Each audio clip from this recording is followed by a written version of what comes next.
morality question, I think this is very important, that there is a moral underpinning theoretical economic reasoning, of course. There's a model of utilitarianism. Amartya Sen provides a different moral underpinning, and I think some of us think the human rights system provides a better moral underpinning. And actually, UN Women, the last progress of the World's Women Report, did look at economic policy in the framework of human rights, not only CEDAW but other human rights instruments, and really raising the question, what would economic policy look like if it was in compliance with human rights? What are the human rights obligations of governments, which they're not fulfilling, but what are those obligations? So how could economic policy be different? And I think that's one, think of the other, is the one that you mentioned from what Gandhi said, which is very important, but there may be some merit in thinking about the underpinning of a different moral sensibility in terms of human rights, but also, of course, the struggles with power that are required to get that actually fulfilled. If I may, Diane, I think you've done a wonderful description of all the areas where we are doing this. But I mean, maybe it's my fault or my weakness or but I feel that it hasn't become a kind of a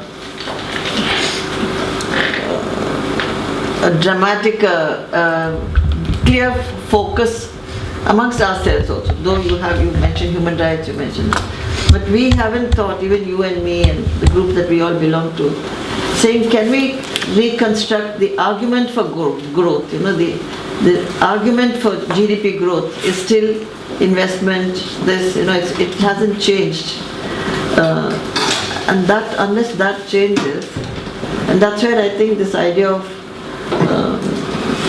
building economic strength from below, which looks so old-fashioned and impossible, if done with some modernity in it, might be something that we can. And unless we construct it, no one else will, because we know more about other forms of gender analysis of economics than most of us. So listing our achievements, in my view, is not good enough. I think we have to move beyond that. But anyway, thanks a lot for that. So now we're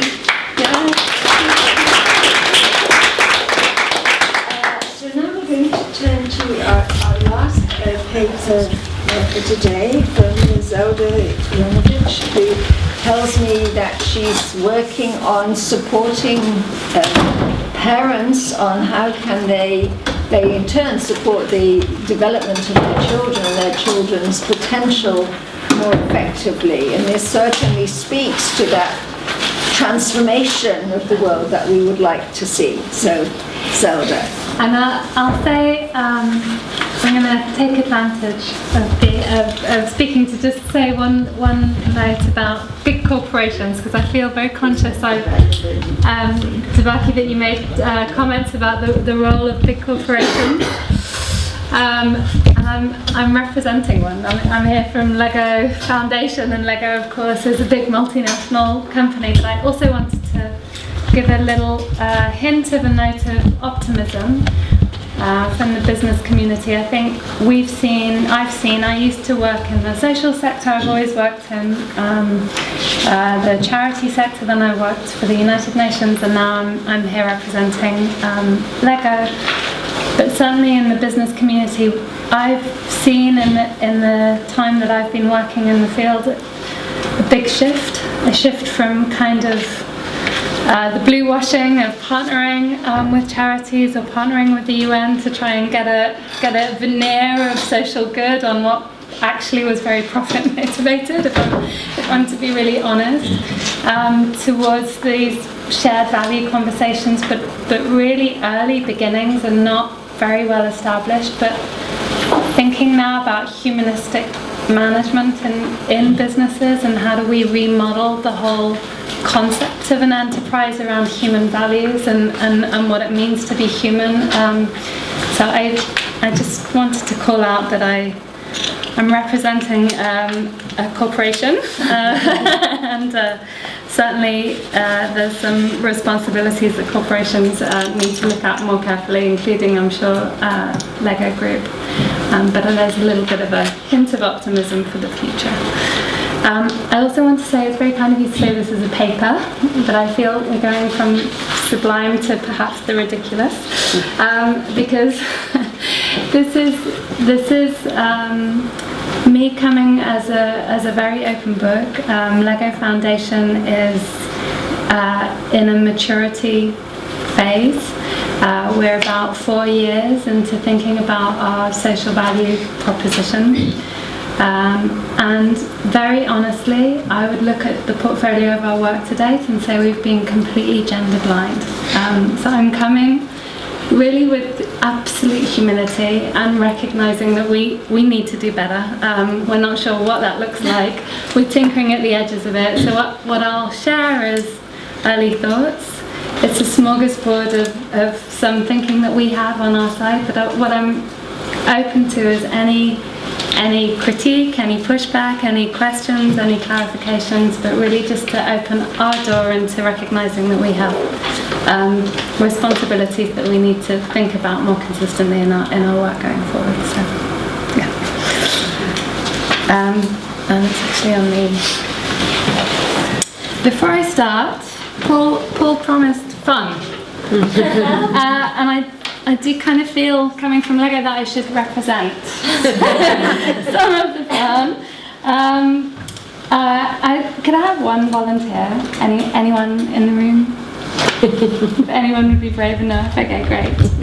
And everyone else, if you have a pen and a piece of paper, I'm going to ask you to follow at the same time. It's not challenging, I promise. It's supposed to be fun. So I'm going to give you some Lego bricks. I'm going to ask you in about 30 seconds to build a duck. At the same time, if all of you could draw a duck. And I'm doing this for a reason. I'm going to talk about some constructs in terms of neuroscience, and it's helpful to think about first how the brain works. So you have 30 seconds to draw a duck. A duck. Oh. Yeah.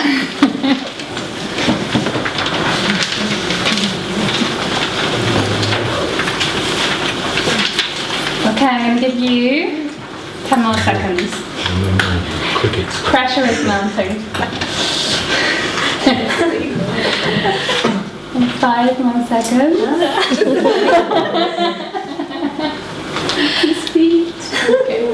Okay. Oh. Great. Can I see? So yes. Fantastic. Fantastic. Fantastic. And can I see people's ducks? Do you want to share the ducks that you've been? Oh yeah, brilliant. Well done. I've never actually done this, I'm going to say, with paper and pen, but the concepts work at the same time. So in what I'll share, I'll be talking about some neural constructs, but I would just want to talk about what's just happened as you've drawn a duck, or in your case, built a duck, in terms of the brain. So it's so many processes overlapping each other, going on simultaneously. And to call out some, and there's actually, we could name 50 processes that are going on all at the same time, but to call out some, so you're going through working memory, your brain is thinking, okay, what on earth does a duck look like? How many images have I ever seen of a duck? How many ducks have I seen in natural habitat? What do they look like? What colours are they? And then you're challenged. So you've got the working memory image, but then you're challenged with the resources available to you. So you have 2D, pen and paper, no colour. I'm here saying there's a time constraint, so you're using all of your self-regulation functions, thinking, oh my gosh, I can't possibly reconstruct the concept of a duck with these limitations, and then overcoming those, thinking, going into executive function mode, which is planning how am I going to use my resources to achieve this task. And then as you're sharing your duck, and I don't know if you felt this, it's like this strange feeling, right, of how will other people see my duck? What in terms of what of your social emotional elements of your brain function are kicking in? And again, there's like heavy self-regulation processes and also learning processes, because we're sharing our ducks and learning from each other, inspired by each other, moving forward. So it's a short little exercise, but it's just to dig into some of these concepts that I'm going to talk about, which otherwise sound like alien speak when you dig into some of the neuroscience. So I hope it's helpful. So Lego Foundation, we share the mission with the Lego Group to inspire and develop the builders of tomorrow. The Lego Group is a family-owned company. They have the luxury really of not having a structure where they have shareholders or quarterly profit motives. But equally, they set up very early on in their life, but have only recently really thought about how to think about its value. The Lego Foundation, which essentially receives 25% share of the profits of the Lego Group, but structurally is completely separate and has a separate governance structure.